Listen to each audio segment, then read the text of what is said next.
uma nova edição da ESEC TV, um magazine cultural sobre a cidade de Coimbra, produzido na Escola Superior de Educação. O meu nome é Inês Pereira e vou ficar convosco durante a próxima meia hora para dar a conhecer algumas iniciativas da cidade e da nossa escola. Fique connosco! No Centro de Artes Visuais em Coimbra está patente até final de novembro a exposição Intruso no Labirinto, do artista Jorge Queiroz, onde o desenho e a pintura se confundem num labirinto de imagens que desafiam a percepção e convidam o olhar a perder-se.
A Escola Superior de Educação de Coimbra recebeu o professor José Luís Garcia para uma aula aberta, que assinalou o início do ano letivo dos cursos de Comunicação Social. Durante este encontro, em que se refletiu sobre as transformações dos média, foi também entregue o Prémio Francisco Amaral, o fundador da ESEC TV. Eu não gosto de falar da palavra desafios, eu gosto de falar da palavra encruzilhadas. Porque eu creio que nós vivemos um tempo de encruzilhada, significa que se vai para um lado ou se vai para o outro.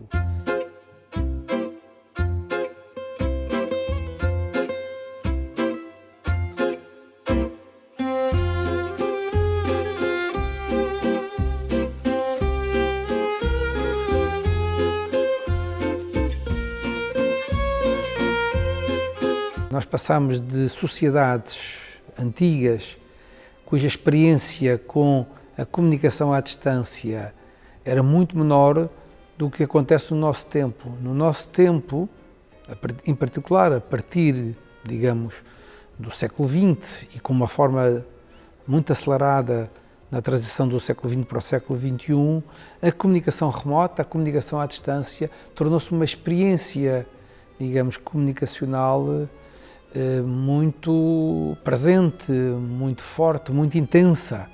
Então há um desequilíbrio entre esse tipo de comunicação e a comunicação na proximidade. E este segundo tipo de comunicação é muito fácil de ser instrumentalizado.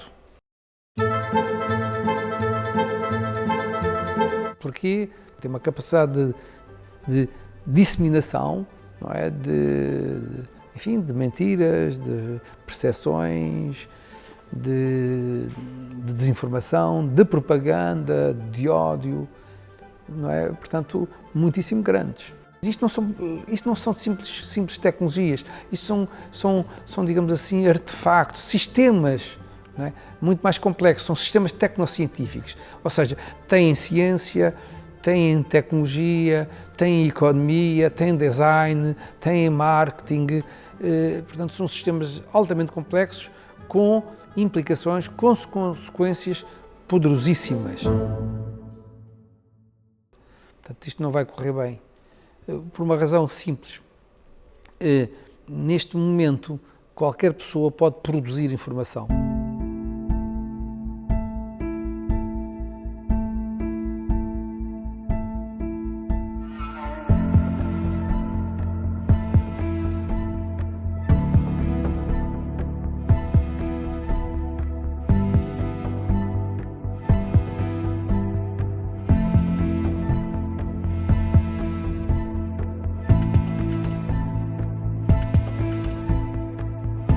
A situação do nosso tempo, do ponto de vista da informação, era como se nós tivéssemos um problema de saúde e fôssemos perguntar ao vizinho do lado, não é, qual é o medicamento que ele nos aconselha, não é, e a outro vizinho qualquer. Isso significa que nós estamos à mercê, não é, de qualquer pessoa que tenha uma mera opinião, que tenha uma opinião absolutamente vulgar. Nós estamos à mercê de alguém que tem conhecimento sério sobre a informação, que esteja enquadrado do ponto de vista ético e deontológico, que tenha responsabilidade social. Não é diante dessa situação que temos. Então, o que está a acontecer na esfera pública é que a esfera pública está a ser, digamos assim, destruída. Ela está a ser, digamos assim, posta em causa. Nós estamos a assistir a fenómenos como brutalização da esfera pública, isto é, discursos cheios de rancor, cheios de ira, cheios de raiva, muito imediatos, com um clima emocional negativo muitíssimo grande. Estamos a assistir à formação de processos de engagement, isto é, portanto, digamos assim, de recrutamento e de bolha entre as pessoas que estão convencidas apenas de uma mesma opinião e não se querem confrontar com posições diferentes.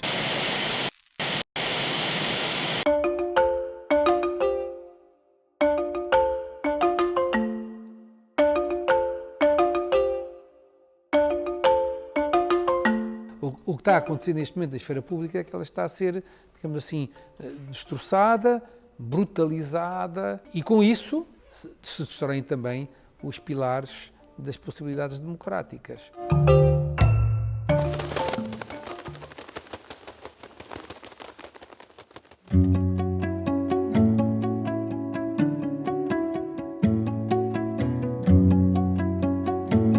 A vida humana, no concreto, não se diferencia entre vida biológica, vida psíquica, vida social, vida individual, vida coletiva, etc. E, portanto, o conhecimento deveria ser uno. Todos esses saberes são um património da humanidade, não é? Da esfera, digamos assim, do simbólico, da cultura, que são todos muito relevantes e que a gente tinha que tentar articular da melhor maneira. Uma das formas era o próprio ensino superior ser muito aberto, desse ponto de vista, em que os estudantes pudessem fazer, por exemplo, os seus próprios, não é, currícula, quer dizer, e não estarem sujeitos, digamos assim, a uma disciplinarização excessiva. Aquilo que se chamava-se antigamente os estudos gerais. A Universidade de Lisboa, neste momento, tem cursos de banda larga deste tipo.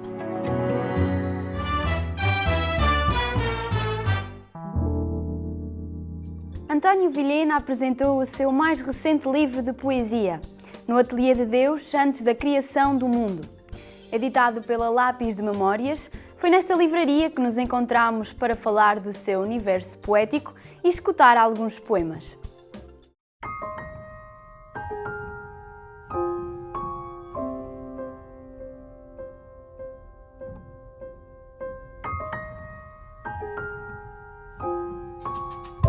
Ainda escrevo este poema. Não sei se será o último. As palavras estão cansadas e as pernas fraquejam. Andar atrás do vento e não poder voar desespera as aves feridas, rasga a ternura da montanha. Nunca sabemos quando vemos as flores do quintal pela última vez. as fotos dos filhos na sala de jantar, ou o felino ao colo, à hora do telejornal.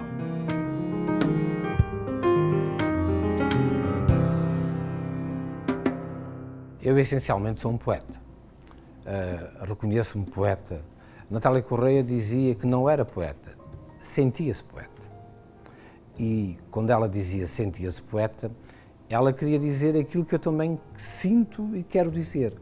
Nessa poesis, que do grego é aquele que faz, eu sinto-me sempre poeta.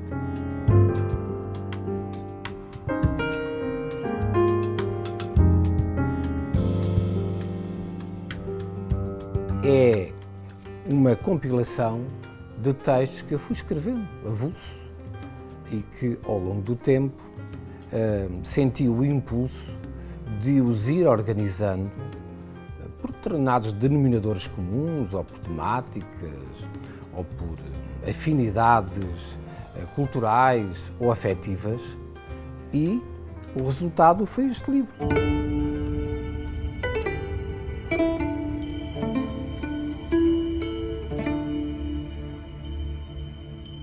São 15 anos de atividade muito intensa, com mais de 150 livros publicados.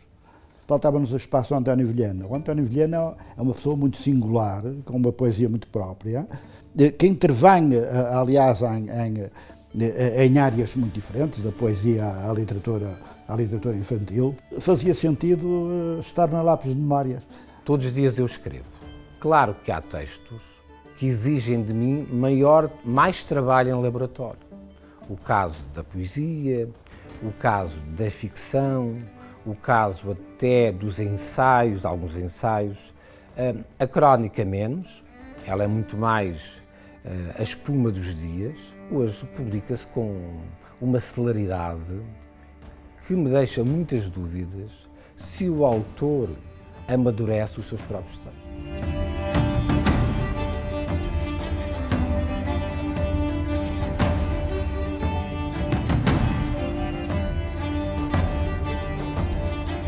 É tão nosso este amor poético e puro, sorridente e alegre. É tão nosso o cheiro amanhã, o pão quente partilhado, com meio beijo ou beijo inteiro, a gargalhada esvoaçante. É tão nosso o olhar que derramamos sobre a varanda, em busca do sol ou ainda quando ficamos em silêncio, desenhando viagens nos corpos tatuados a sêmen. É tão nosso o gesto de pedir colo sem dizer nada, ser apenas de cada um no muito que nos quer. O Alentejo, o amor e, de uma maneira geral, a memória solidária com amigos que eu perdi e que, de alguma maneira, marcaram um determinado período da minha vida num tempo em que nós partilhámos ideais e reflexões e intervenção cívica. E os meus filhos aparecem sempre em todos os meus livros, em todas as edições, porque em cada momento da minha vida e da vida deles, nós vamos construindo vidas diferentes. Deixa a lua entrar em casa. A noite é um véu. Os gatos da vizinha namoram à janela e o cão vem ao meu encontro. Abana o rabo e senta-se. Há muito que nos encantamos. São fiéis os que têm memória e gratidão. É uma poesia também de memória. É uma poesia em que ele também pretende utilizar a memória, recuperando de ideias, e recuperando pessoas, e recuperando valores. O título remete-nos muito para Torga. Eu diria até que ele depois, na concretização poética, não se aproxima tanto de Torga quanto o livro sugere. É verdade. Mas há aqui uma intenção. Há aqui uma intenção. E essa intenção tem a ver com Coimbra também. Eu tenho o privilégio de ter poemas ditos por outros e cantados por outros. Porque um poeta é essencialmente um cultor dos silêncios. Escreve em privado, esse é o seu ateliê, e depois abre a janela e às vezes há alguém que escuta as palavras que nós escrevemos. Isso é bom para o ego, no sentido em que nós gostamos de nos reencontrar nos outros, de nos ouvirmos na voz dos outros. Isso é maravilhoso. Pela última vez, escrevo-te um poema de amor. Como se amanhã abrisse o jornal naquela página onde a saudade nunca esgota os nomes. Se acontecer, encontra no poema as pétalas que guardei ao longo dos anos no relicário de beijos e aromas sob os teus olhos. E se não acontecer, os deuses não se distraem, apenas fingem que se esquecem do relógio. O ponteiro das horas é lento, quando a esperança tem pressa e as cartas de amor não chegam. Pela última vez, não sei se é a última, dançamos de olhos abertos.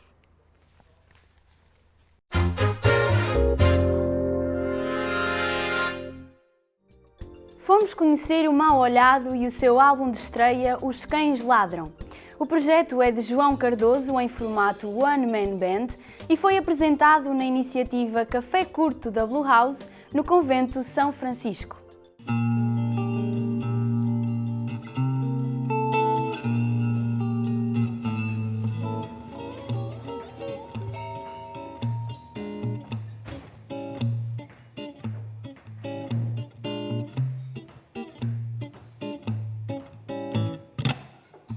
Eu sou João Cardoso, sou o Mal Olhado e comecei a tocar com este projeto nas ruas do Porto. Foi onde comecei a apresentar as minhas composições pela primeira vez. E a música para mim é duas coisas, é a minha subsistência e é a minha paixão. E eu tenho a sorte de poder ter as duas coisas na mesma.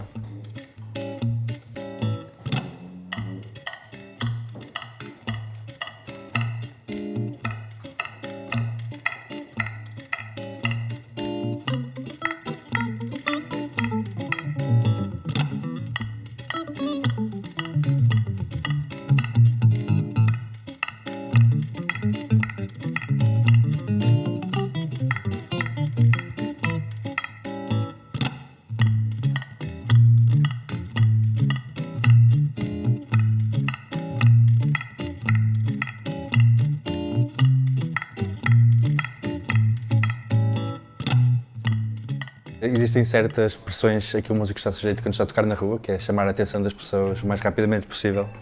Eu acho que isso acaba por impactar a minha música na medida em que ela acaba por ser, se calhar, um bocadinho mais vistosa, mais chamativa, energética. E acho que dessa maneira foi assim que marcou a minha música, principalmente.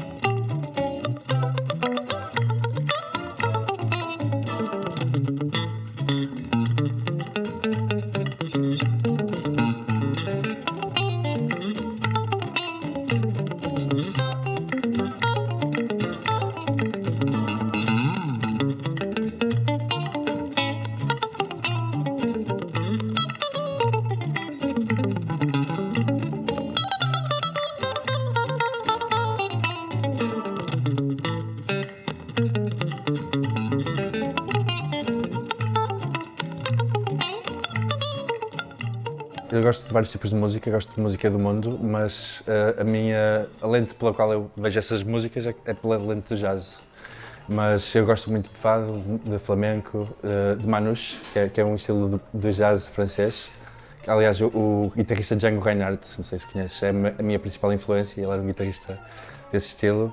Mas depois também interessa-me por música balcânica, música oriental, música que não seja ocidental também, que é uma maneira de fazer música bastante diferente e isso para mim é interessante e eu gosto desses sons e acabo por também incorporá-los na minha música. Acho que não ia conseguir limitar-me a um estilo, ia ter que dizer que é uma mistura de várias coisas diferentes. Acho que os dois primeiros EPs foram uma espécie de um trilhar de caminho e também descobrir qual é que é a minha voz. E agora este álbum, que é o álbum de longa duração, o primeiro, que também foi produzido por mim, portanto é tudo à minha maneira, é tudo como eu quis. E acho que este álbum é uma afirmação daquilo que é a minha identidade como artista. Eu tive controle absoluto sobre ele.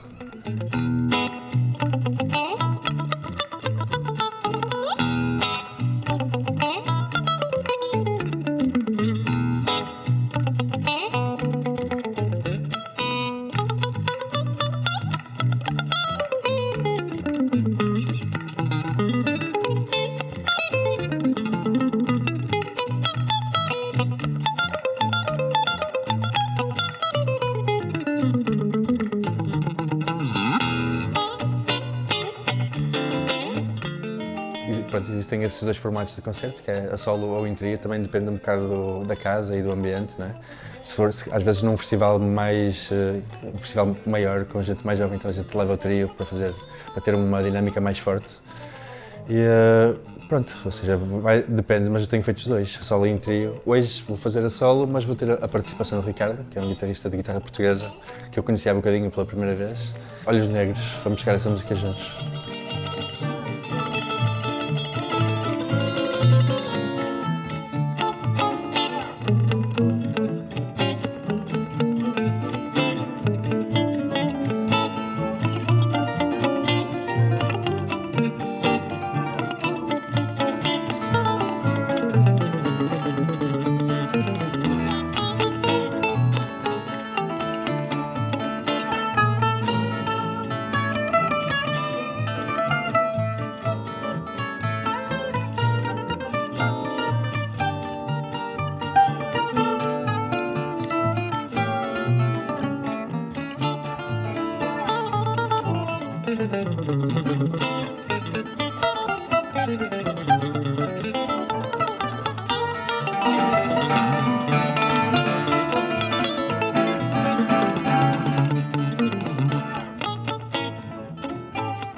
Chegamos ao fim desta edição e marcamos encontro já na próxima semana, aqui na RTP2.